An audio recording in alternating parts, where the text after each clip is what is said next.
Barry Manilow's an alien? Might be. He looks weird. It's the plastic surgery, bro. Well, he's been counterpoint. He's an alien. He's slowly been reshaping his face to become a gray in hopes, in higher hopes that he gets abducted. Now you're with it.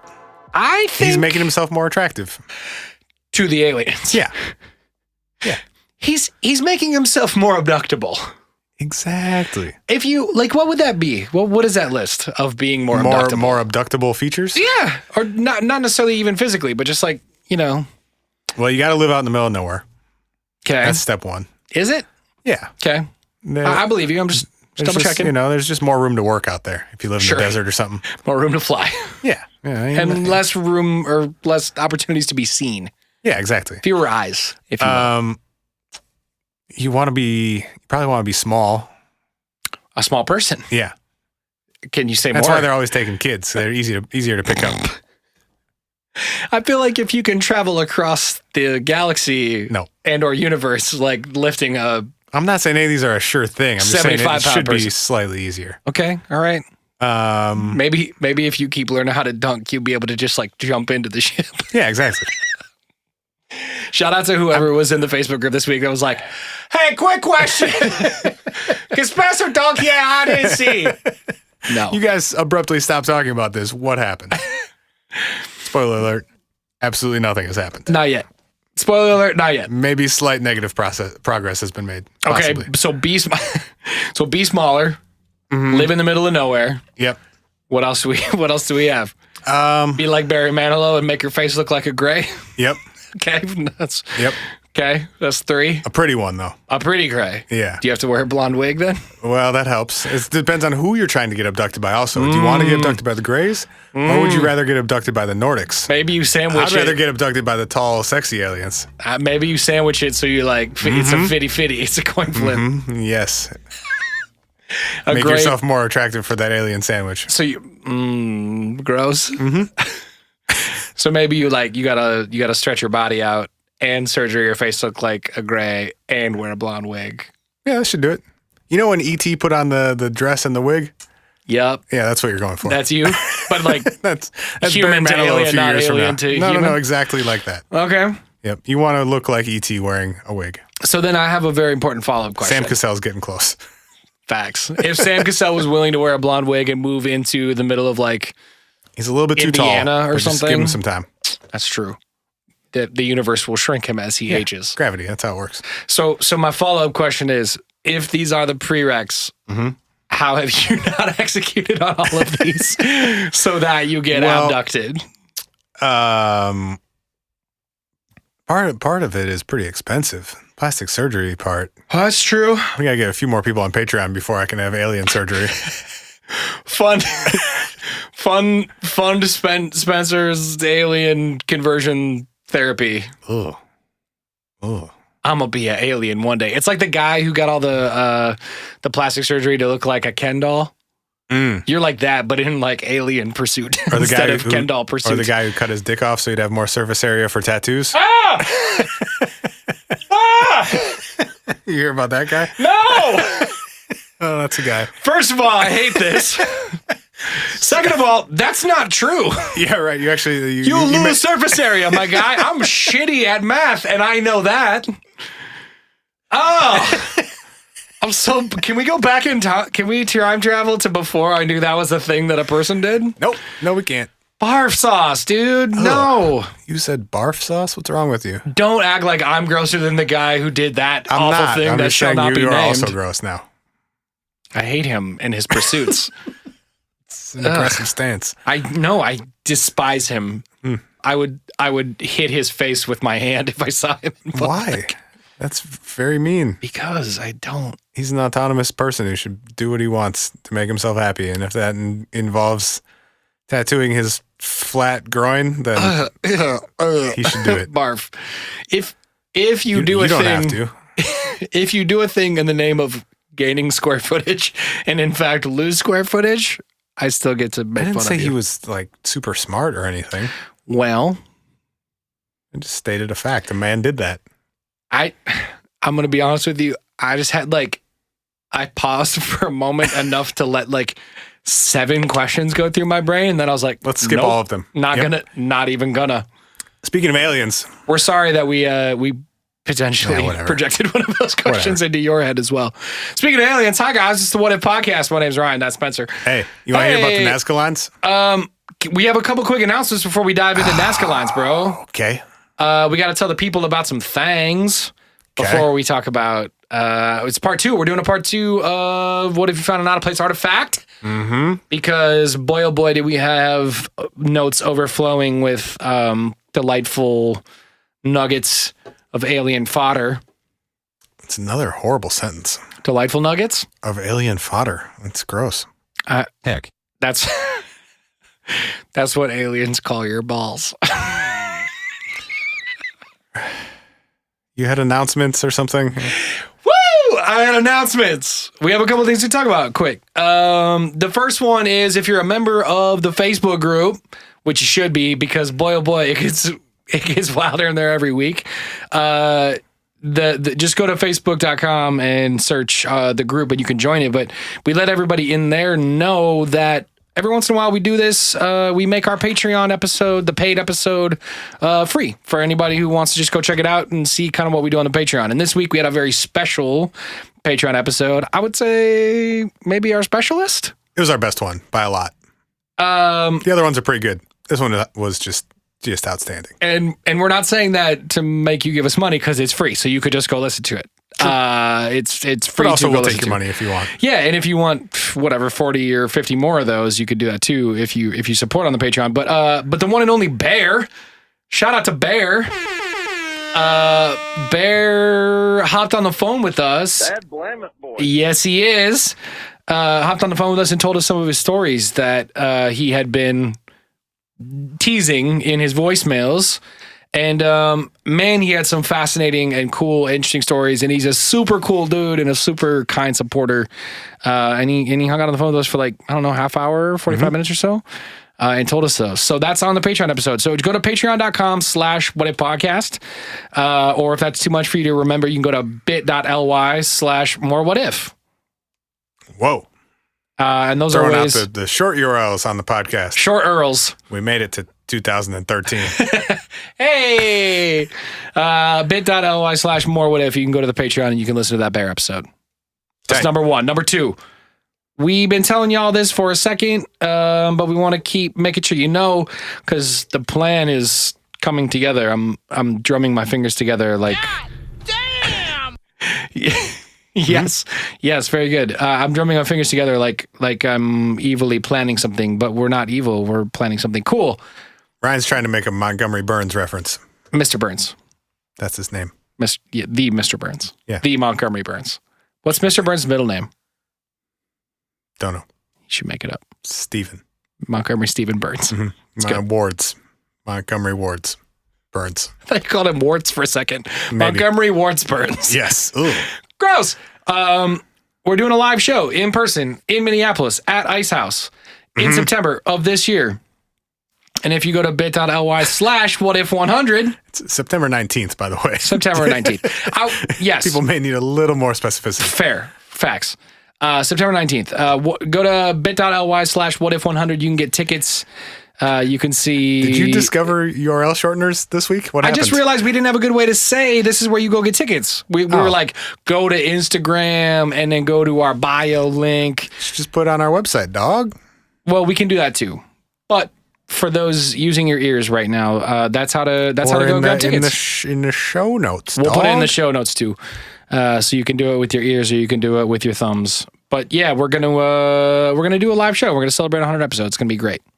Yeah. And the last episode, before we dive into Nazca Lines and a bunch of wild shit, is we're doing a Facebook Live episode. We got over 200 reviews on iTunes, and we appreciate everybody who did that. So Sunday, July 29th at 4 p.m. Central, we're going to hang out on Facebook with you guys. And you guys can ask us questions, and we'll talk about goofy shit. And, look at our faces. You look at our weird faces. Hear our and voices. Match our weird voices to our weird faces. And we'll show you the studio. Most of you guys will probably have them backwards like you usually do. Yep. And people will be freaked out, and that's okay. We'll fix it. We'll fix it in your brains. We'll wear name tags. Yes, that's a good idea. Mm-hmm. Full of them. Hats with our names on them. So yeah, next Sunday, July 29th, 4 p.m. Central. What's that? What'd you say? It's a very slight variation on a name tag. Yes. Ryan's going to place his name tag on his hat. I'm special. I have a special hat with my special name on it because I'm a special boy. Just go shirtless and I'll paint an S on my chest and you can paint an R on your chest. Bananas in pajamas are coming down the stairs. What? Do you remember that show? No. Banana number 1 and banana number 2. Bananas in pajamas. Okay. Cat in the Hat? Trying to find another pop culture reference for like having named and numbered bodies that would work for you. Thing 1 and thing 2? Thing 1 and thing 2. Oh, sure, yeah. sure. Banana 1, banana 2. Okay. All right. If you want to dress as banana, I'm not going to stop you. Spencer and Ryan. I'm gonna dress up as thing 1 in a banana costume. Okay. Can I talk about alien drawings yet? Let's go! Okay. Ryan, you familiar with the Nazca Lines? Is this one of the things that you researched? It's not. It's not. Great. Should we give a primer on out of place architects, or should we, whoa? Out of place architects? Architects is where I was going. Like they work at Hardee's or something? And I just wish I was designing buildings, but I'm designing burgers. I am a sandwich artist. And yet, I should be a building artist.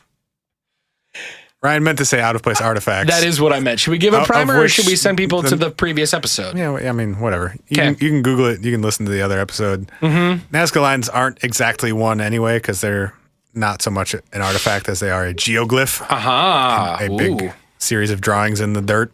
Ooh, I got excited. But yeah, we talked about some stuff on last week's episode. If you haven't listened to it, you don't have to, but it might be helpful. Yeah. It's a good, I think it's a good starting point. We go through the concept and start from sort of the beginning. Well, yeah. But the Nazca Lines are a series of geoglyphs, meaning they're carved into the earth, and they are in Peru. And they're about 250 miles south of Lima along the coast of Peru. Mm-hmm.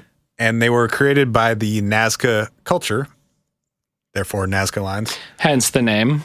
And they're these huge, well, some of them are huge, some are fairly small drawings of that. Some of them represent different things like animals. There are some human-looking ones. Some are just straight lines. And there are, so the biggest ones are up to 1,200 feet, like in their longest direction. 1,200 feet? Yeah. So... whatever. Almost half a mile? No, that's terrible math. Wait. Miles 5,280.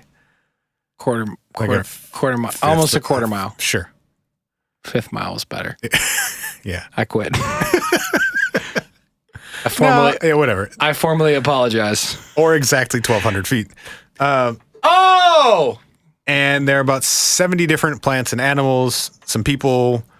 some maybe astronaut-looking things. Who knows? Some lines, and some. Yeah, longest ones are 1,200 feet. Some are as few as like a couple feet across. And part of why people think they seem out of place or that they're odd is that they were made about 2,000 years ago. And. 2,000 years ago, obviously, it was a lot harder to see things from up in the air. And some of these larger drawings, like the 1,200-foot drawings, you can't really see unless you are up in the air above them. And a lot of these were not discovered until flying became more popular in the 20s and 30s. A la, why the fuck is this a thing that you would make if it was not a thing that you could... it was not visible from... participate in. The ground that you were on. Isn't it also true... Go ahead. It would have been kind of hard to make these without having the perspective of seeing them from above. Well, and that was another thing I was about to say was, isn't it true that they're, I would say, like, pretty geometric? Like, especially some of the longer ones are, like, really straight for how long they are? Maybe. I think that's hard to say with like scale too, because if you're looking at it from above, yeah, they don't, weave back and forth necessarily, but I don't know if they're like within a 3 foot or a 6 foot or whatever, radius of degree change. Yeah. I think most of us could probably walk in a fairly straight line if we had to. Yeah. Depending on our current states. Okay, buddy. Okay. Let's not say things we can't take back. But of the animals, there are a hummingbird, a spider, a monkey, a whale, a llama, a duck, a lizard, and a dog. Whoa. How many of these fucking things are there? How many like images are there? Like formations. Well, there are about 70 animal depictions. 70 animal depictions? Yeah. I don't know how many total geoglyphs there are. And also they're still discovering more of them. Can we go fly around Peru and discover new Nazca Lines? People are doing that with drones in the last few years, because before you had to fly in a plane or a helicopter or something, and some areas were not as accessible. And so now there are research teams flying drones and doing like 3D mapping. Hell yeah. Because they're just carved into the earth. Basically, there are like layers of rock in this part of Peru. And if you pull away the top layer, the lower layer is a different color. And so it creates a contrast. Oh, so that's how the visual element is formed, is they strip away the top layer of the earth, A color to expose B color. Yes. Interesting. And so that's more pronounced depending on where it is and how well it's been maintained over thousands of years. Yeah, because I was just thinking that as soon as you said that, I was like, how does that not through just the general process of like forestry get covered up over time? Well, where they are, it rains like once a year. Oh. And they're way the fuck up. And there isn't that much there in terms of plant or animal life to interfere. To do that. And it rains, it's like, I don't know, 3 inches a year or something. Okay. So they've survived pretty unscathed for the most part. Yeah. But just last year, they found 50 new ones through drones and 3D mapping. 50 new like full illustrations? Not all of them are depictions of animals and plants. Some are like shapes or lines or geometric things. There's one person, astronaut looking thing. Mm-hmm.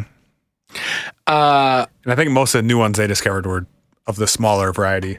There's some that are like 3 or 4 meters across. They also have one that depicts a decapitation. Oh, okie dokie. Which is something apparently the Nazca people did to each other from time to time. Well, they collected, quote, trophy heads, according to one BBC article I read. Oof. Mm-hmm. Like that Bigfoot guy. Kept the Bigfoot head in his freezer. Quote unquote, I guess. Pardon? I was going to say supposedly, and then I put quote unquote in there as well. Yes. Wasn't that shit proved to be goofy, by the way? It sure seemed goofy. The Bigfoot head shit. I mean, it certainly wasn't proven to be legit. Somebody tossed that in the Facebook group this week too. It's a guy with a ape head in his freezer. I don't think it's legit. Is it an ape? It doesn't even look like an ape head. Whatever. We're not talking about Bigfoot heads. We're not. I mean, we are, but maybe we shouldn't. So, yeah, just one more thing about that. We were talking about how they've survived for this long. So they carved down like about a foot into the rock. Sure. And the top layer oxidizes, so it's like a more red color. You pull that away, the stuff underneath is a lighter color. So you have this sort of like, it's a big etching, basically, by carving down a foot into the ground. And then there's not enough natural erosion and stuff to replace that foot of earth that was removed over time. I know we said like some of the lines can be up to like 1,200 feet in length, but do you have any notes about how big some of the illustrations are, like side to side or like top to bottom? Anywhere from like a few feet up to one of them is about 100 feet across. That appears to be a combination of several animals. So anywhere from like a few feet up to a few 100 feet across. Also, quick correction. It rains for roughly 20 minutes per year in this part of Peru. It doesn't give like a measurement, but it rains about once a year. How is literally everything not dead? I don't think a whole lot lives there. It sure seems like it wouldn't. The reason I ask about the size of them is because to your point from earlier, like when you actually go look at the images of them, they look like they would be exceedingly hard to execute on in their size without being like, oops, we ran into that line. Let's bop back over here. Like, you're saying the spacing of them? Like the spacing, like the spider one is for specifically, the spider one has multiple like layers of lines around each other. Okay. And I feel like for a thing of that size to only be able to look at it from I'm digging a ditch right now, I feel like it would be really hard to get the layers of that spider correct at every level of it. I mean, maybe, I guess you start with like the innermost one maybe, and then you go out from there. But it is a really fascinating and strange concept that like there's no way to appreciate these at that time. Like you appreciate them by like, I guess, standing in the midst of them, but there's not a way to like. Well, and the theory there is they were not intended to be viewed by humans. They were intended to be viewed by the quote unquote gods, and that they were probably related to asking gods for water.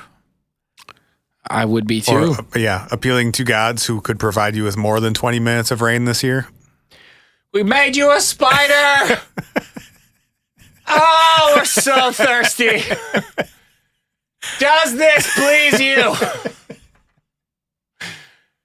Does this not entertain you? Are you not entertained? I should have said that. That's what I meant. I don't know. It just like, it seems odd to me that you wouldn't even like, yes, they were not intended for other people, but to not even really be able to see them from an elevation where they would make sense optically is a strange thing. They do seem to have sort of categories in terms of the size of these. So there are some that are just a few feet, and then there are some that are like a couple 100 feet, and then some that are like thousands of feet.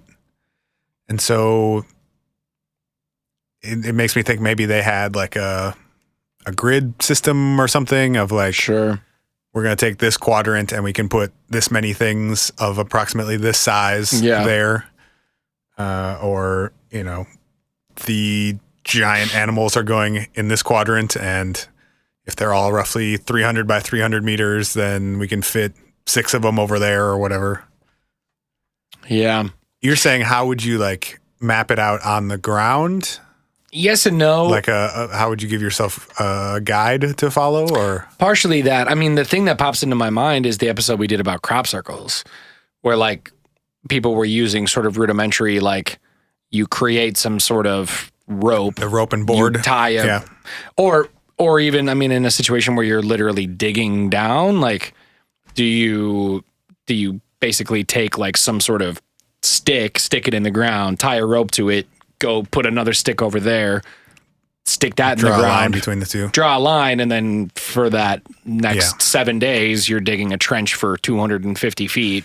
Yeah. And then you do line after line after line with like, you know, ropes and sticks in the ground and just dig directly underneath it. I mean, that in my head is how you would do like straight lines, but they're not all straight lines. In fact, a lot of them are like pretty curvy. Like a lot of them are curvy. Yeah. They're also not the most exact or intricate drawings. You know, most of them are pretty rough. Some of them are just shapes and lines and stuff. And then the representational ones are not super complex most of the time.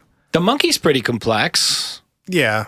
And like the spider's relatively complex. I mean, I don't know. I guess it's hard for me to think in my head what 2,000 years ago was complex. In my head, like a lot of things seem complex 2,000 years ago. But right. I think that's the problem that we run into is like, is it actually complex, or are we just underestimating what people thousands of years ago must have been capable of? Right. So that we feel better about our dumb selves. Right. I mean, I think with the Nazca Lines, the thing for me is like, I'm much less concerned about the ability to do it. I do think it would have been kind of hard, like to keep them. It's also estimated that they were made over a period of about 2,000 years, though. Sure. Like one person in a generation has to make a monkey.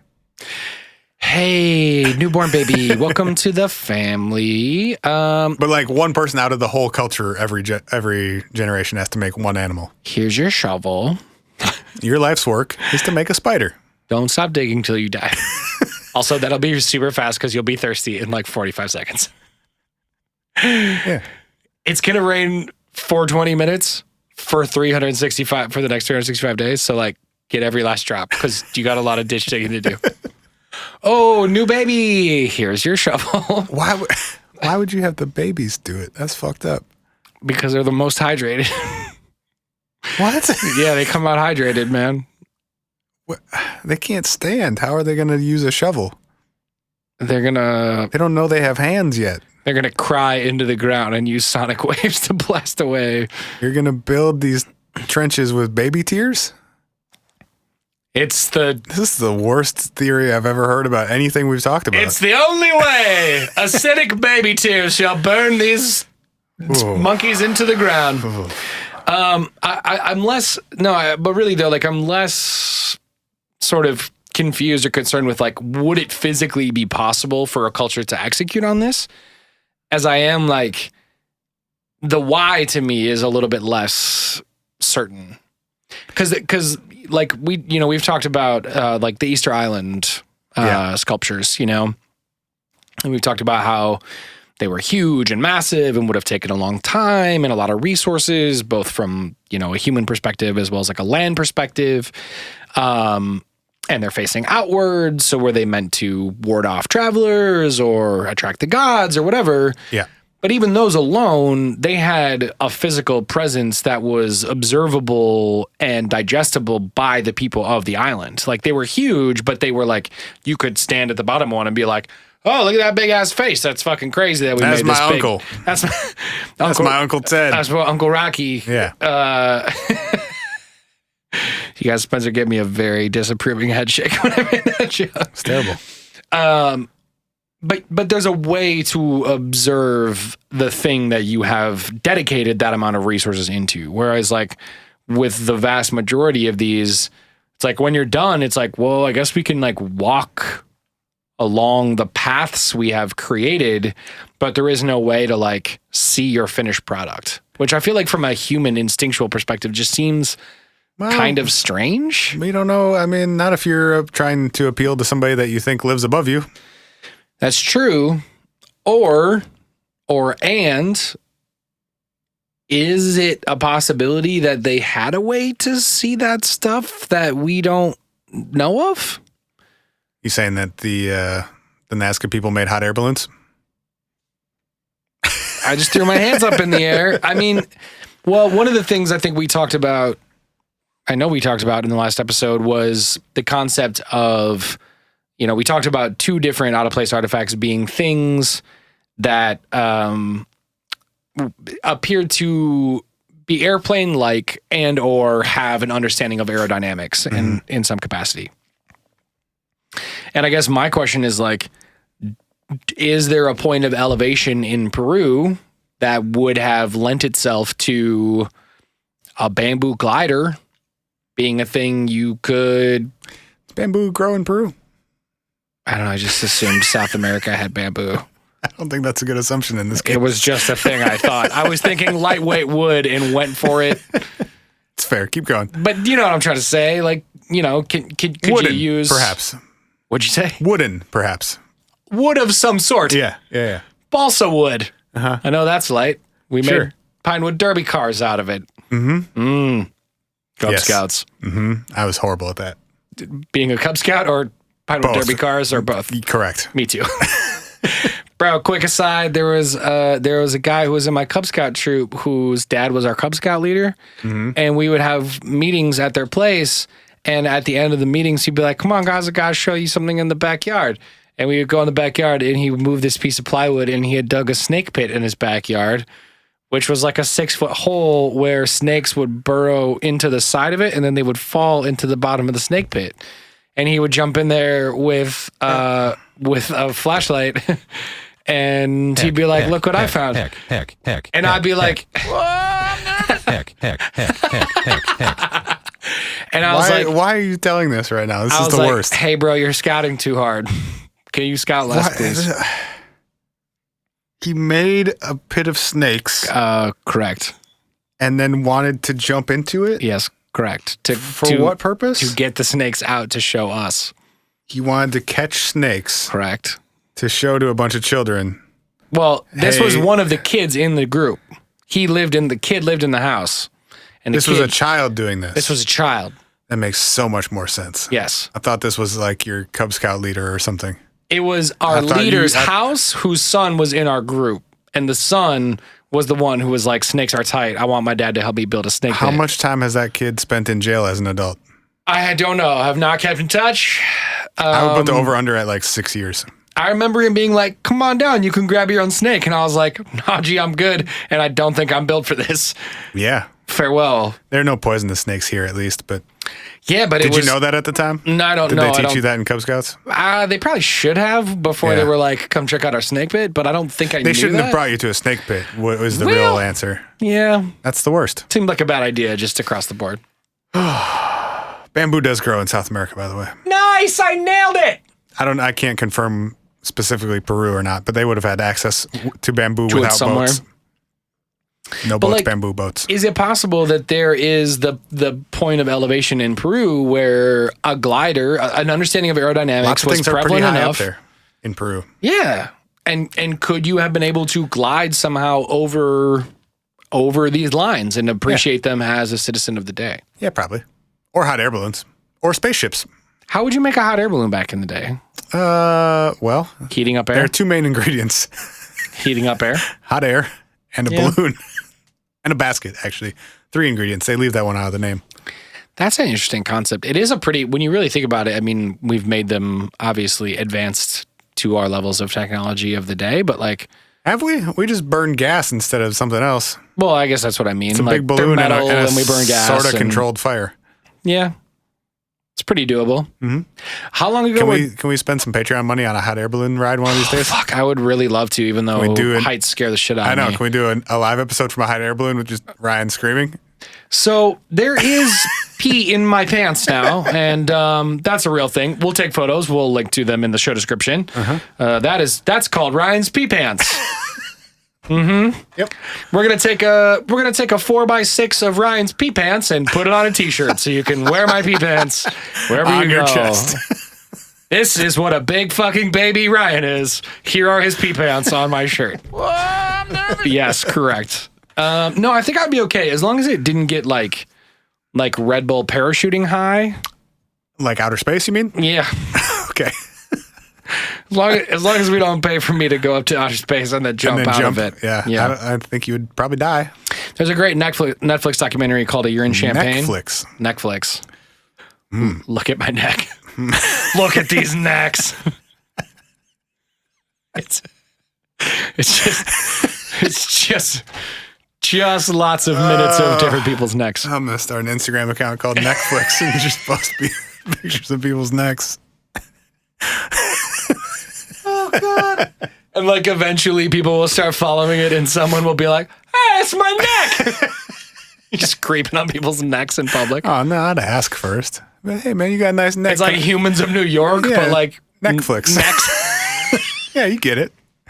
You're with me. Necks of wherever Spencer is. No, it's called Netflix. It's called Netflix. Yeah. Or maybe like really strong people, I can call it Neckflex. That's a spin-off account. It's a subsidiary. Once Netflix gets big, Netflix is the child to the parent company. Yeah, exactly. Yep. There's this great documentary on Netflix, no necks involved, called A Year in Champagne, where people... What did you just say? A Year in Champagne. Got it. Misheard you. Keep going. just realized what you heard me say. Yep. It's Ryan Speed Pants.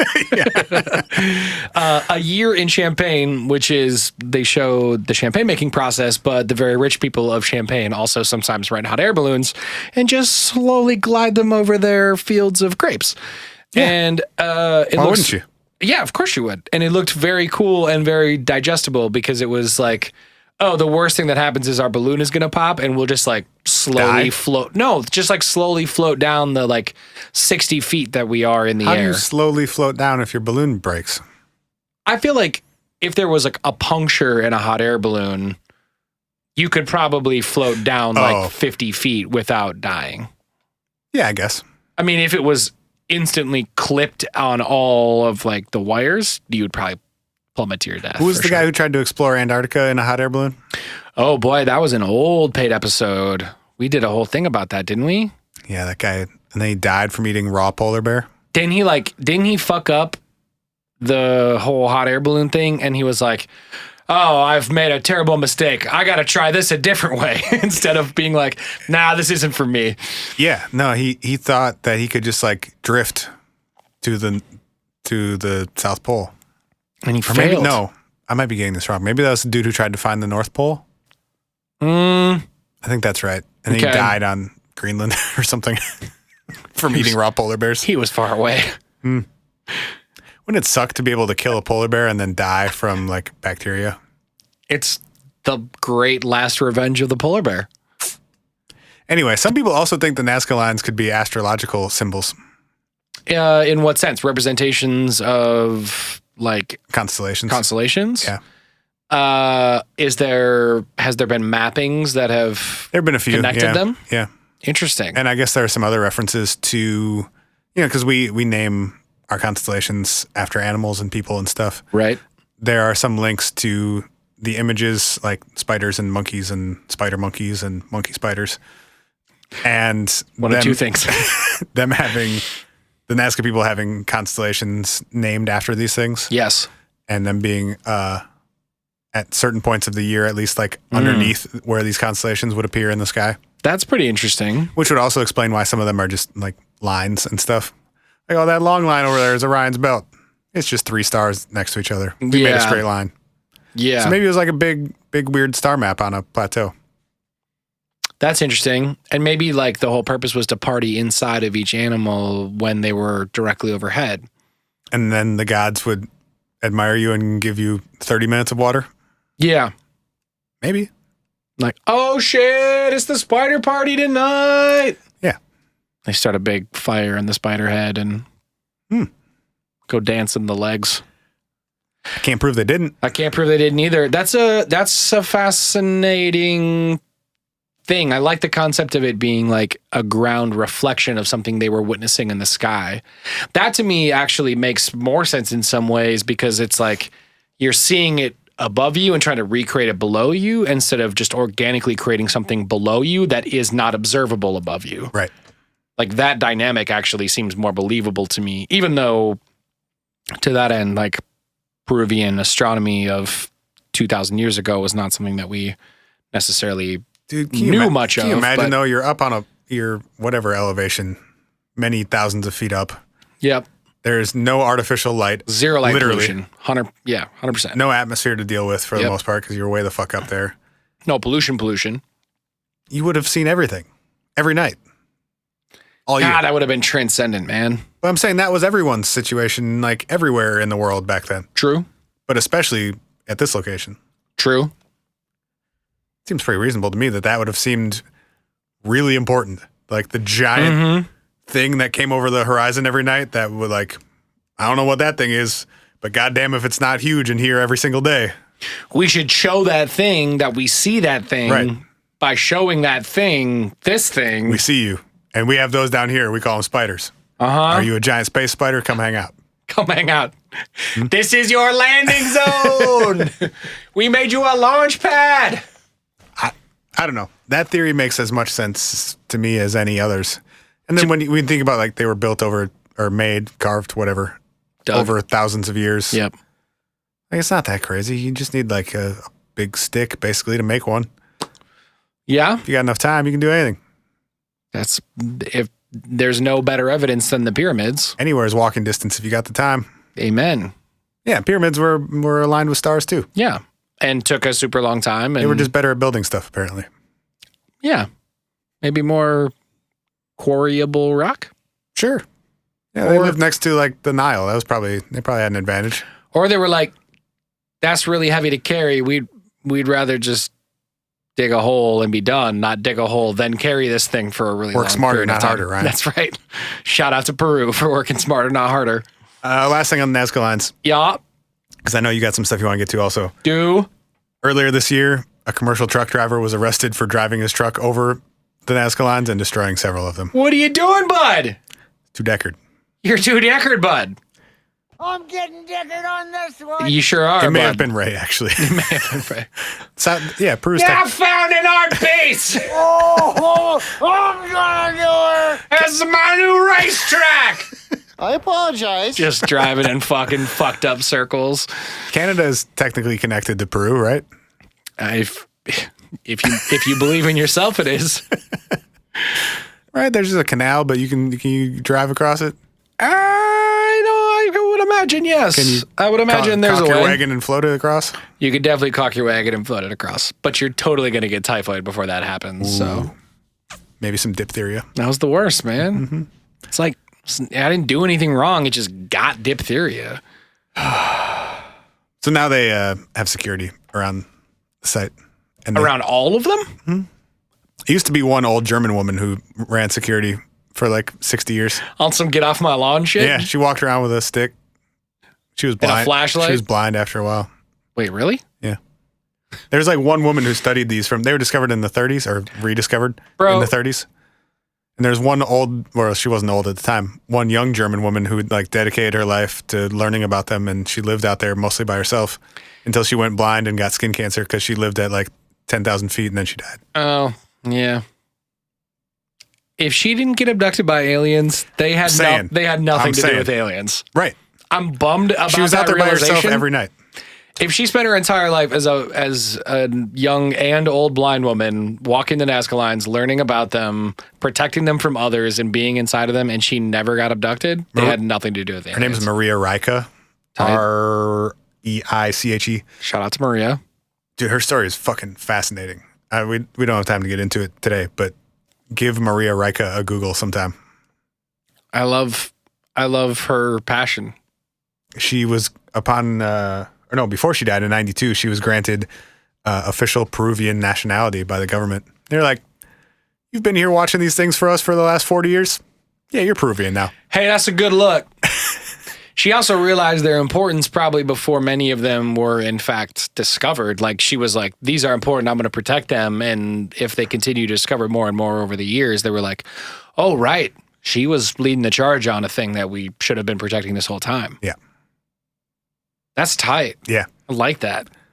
She moved out there in like the 40s or 50s. I guess 50s. Is there a book about her? There is. Yeah. Really? Mm-hmm. Dude. Let me see if I can pull up the We got to name have of a it. library on the website, man. Somebody asked about this again. The book is called Maria Reiche, Nazca Lines Theory. Oh, dang.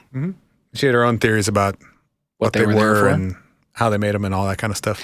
I would be exceptionally curious, and I mean this with no disrespect. I would be exceptionally curious to know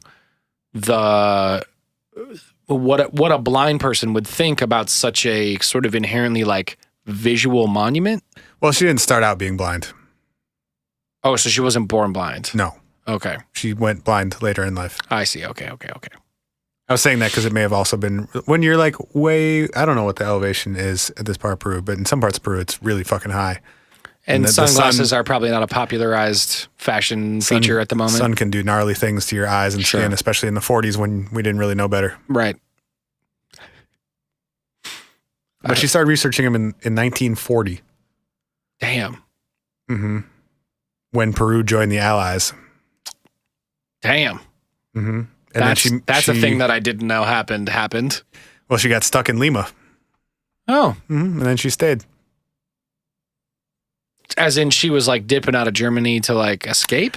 No, I think she just like happened to be there researching them. And then Peru. And she was like, nah, I'm good. No, she wasn't allowed to go back. And it doesn't seem like she would have wanted to much at that point. No. As far as I would be concerned. Yeah, so she lived there for like 50 some years studying them. You know what? There are monsters that are killing people and y'all got cool rocks. So like if everybody's cool with it, I'm just going to walk around your rocks forever. She walked around with a broom a lot of the time to like sweep stuff off that would fall onto them or blow onto them. I love Maria. So a lot of people thought she was a witch. I love Maria with all my heart, and I want her to be my new adopted grandma. Well, she's dead. Maria. Anyway, there's a fascinating book about her, and there are big excerpts of it on the internet, so if you want to check it out. We got to figure out our reading lists. Maybe that's what we should do. Maybe we should have Maybe one. we should stop talking about it and not doing it so that people don't send us emails about fair things that we haven't done. Maybe we should create one blog post that's just like every time we have a new book, we just add it to that. Tell me these things like 15 minutes from now so that we don't... Come on, we do our production meetings all the time. I know, and then people get annoyed when we don't do those things. Look, guys, we have a lot of ideas, and we're only humans. We can execute on a certain percentage of them. Cool, man. That's dope. I funk with the Nazca Lines heavy. There's, I don't know. It's not really like an artifact, I guess, but it's just a really fucking big artifact. Yeah. It wasn't made at one time. It was made over thousands of years. Yes. And I think the reason it 100% falls into this is like, well, it's twofold, right? Like the one version of it is they potentially had an understanding of the stars that we didn't think Peruvian people 2,000 years ago had, if they are reflecting constellations at the time. I think lots of ancient people had a lot of understanding about the stars. That's been pretty well documented. We about to get into that. Okay. And probably a lot more knowledge than we do now in some ways because you see it every day. Right. And then I would say if the suspicion is that there was an ability to appreciate them from a vertical. Those are just both speculation in this case is all. True. Well, I have one that's not speculative. Okay, hit me with it. Oh, geez, Rick. Sorry about that. Oh, Bill.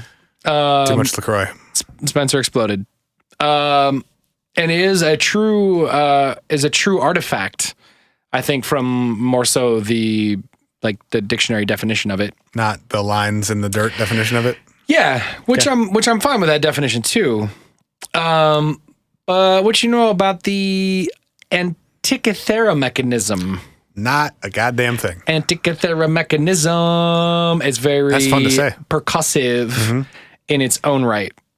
It's like archipelago, which is a word I can say now thanks to the podcast. Hey! Yep. We did cover that one at one point, didn't we? Sorry. Say that one more time for me.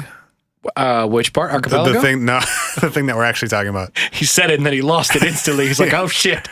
The Antikythera Mechanism, I think is how it's pronounced. Well, you come out here talking about the pronunciation and then go... Do you want me to spell it for you? No. Well... That probably confused me more. Then you got to deal with Antikythera. Fair. All right. Deal. That Agatha Christie mechanism. All right. What's it about? So we've abandoned it already. It automatically writes mystery novels. The Antikythera... Ancient spooky ones. How many Antikythera mechanisms does it take to rewrite Shakespeare's catalog? I'm going to shut up. What is this thing? What would you say if I told you this is the oldest computer that's ever existed? Well, you haven't told me how old it is.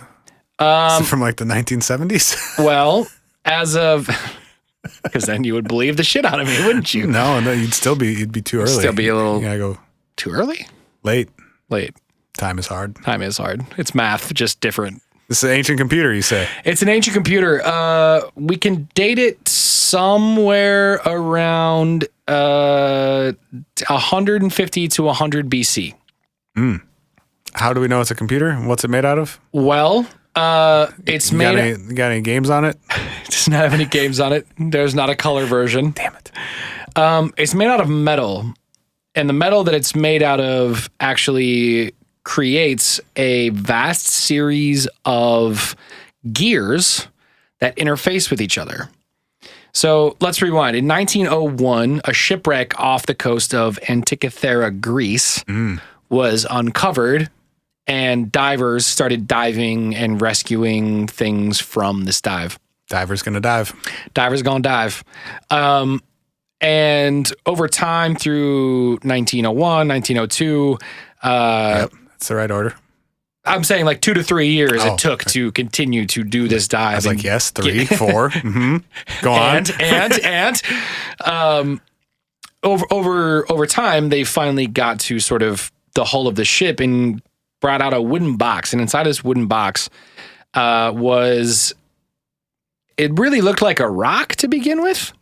Okay. Inside of it, and basically through many, many years of corrosion and sort of, I don't even know what you'd call it. I mean, these chunks of metal have been sitting underwater for, well, as we know now, thousands of years. Many barnacles. Many barnacles. This is an extremely barnacled computer. What kind of metal is it made of? Do we know? I don't have it in my notes. Seems like that might be important. I can look quick. Tin. I don't think it was tin. I would guess some kind of like gold. Iron. They just call it a metal corroded mass, basically, is what it is. Okay. So, yeah, I don't know. So they pull this thing out of a wooden chest at they the pull bottom this of the thing ocean out of a wooden box in 1901 or 2. in 1901, and they can't really figure out what it is in the early 1900s. They're just like, this just looks like a gear or a couple gears. They don't know how old it is at the time. Only recently in the last like 20 years or so were they able to date this thing and find out that it's like a couple thousand years old.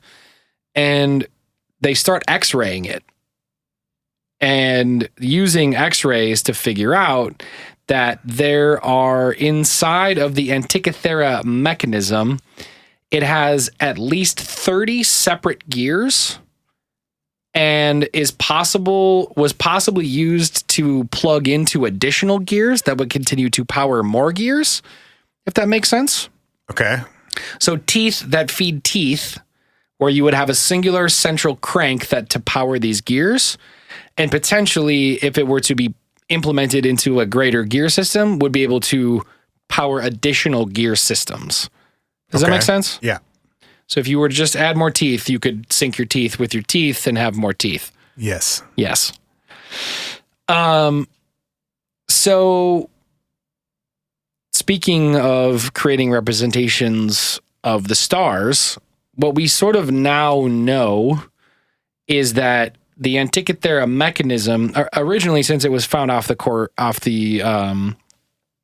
country of Greece in the water, people thought that it was from Greek times when it was found, and was Greek times, potentially from ancient Greece, is what I meant to say, where they were potentially creating a mechanism that would reflect the movements of the moon and the sun and the planets and the stars as a calendar, and it was they thought it was a reflection of the Greek calendar as the ancient Greeks understood it. Which would maybe explain why it was on a ship? Potentially, yes, because it could have been used for a navigational device. But they also believe because the ship was carrying additional Babylonian artifacts, that it was actually from Babylonian times, and the dating of it predates what we know as the Greek calendar. Oh, right. So they think that actually much of what we know about ancient Greek understanding of calendars potentially came from a device that was built in ancient Babylon hundreds and hundreds of years before that. So the Greeks cheated. The Greeks may have had some, they might have had like a TI-83 while everybody else was funking with. What about the 83 plus though? Maybe they had the 83 plus while everyone was funking with the normal TI-83. But it didn't have any games on it. No drug wars. No ability to write the word boobs upside down. You can do that on a regular calculator, bro. But you could not do it with a 30 gear that thing's time worthless then. mechanism. Maybe it's just a really big watch. It kind of was. I mean, in some ways, it kind of was. The idea was that So they're giants, is what you're saying. What do you mean? Well, it must have fit on someone's wrist who was huge. Yes, I suppose. It's not that big. No, they were giants. I'm sticking with it. All right. I've made up my mind. Be a very fancy watch. Well, very fancy giant watch. yeah. The basically a lot of the research that has been done has been around the size of the gears, the number of teeth in the gears, and our assumptions about how the gears interface with each other to create sequences of time that reflect things like the lunar cycle, the solar cycle, months, the 365-day calendar year, which is represented in the sequences of gears with like notches and numbers.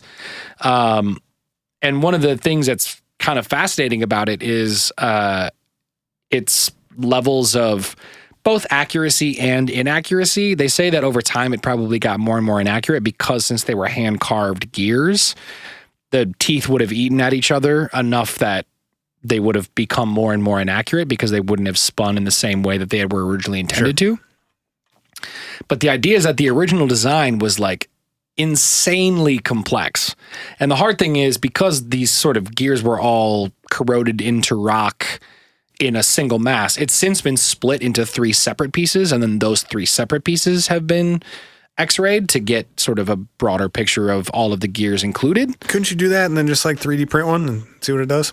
Oh, my dude. Okay. They have. Okay, so what does it does? Well, it does what we think it does, but the problem is because it was not corroded in its original shape, we can't actually see exactly which gears would have fed into other gears. So this was more of like a box of pieces where if you understand the math of the pieces, you can intuit what they were meant to do. But there are actually there have been multiple papers written by multiple different archaeologists who have pitched, well, we think the gear setup would have been like this, and here's what it would have accomplished if the gears were assembled in this fashion. And there have been multiple different takes on what that looks like. In fact, if you look online, there's these like super incredible gear schemas that will tell you like basically what moon phase, what would have been in when this gear was at this display point. Like Ryan is showing me a thing that looks like possibly an advertisement for Sim City. Yo,